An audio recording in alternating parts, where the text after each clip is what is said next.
India's energy sector is undergoing a rapid transformation. The expansive realms of solar and wind farms, coupled with the burgeoning green hydrogen ecosystem, are propelling clean energy into the spotlight.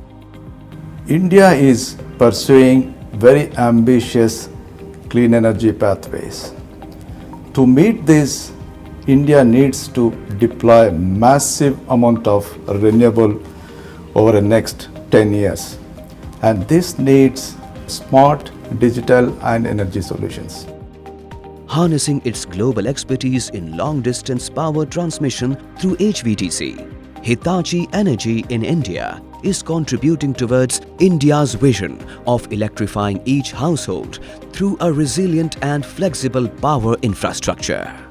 India is reimagining its energy infrastructure to fuel its growing economy with clean power. Hitachi has been India's partner in progress for more than 8 decades and is harnessing its OT and IT expertise to support the government in ushering a clean and inclusive energy future.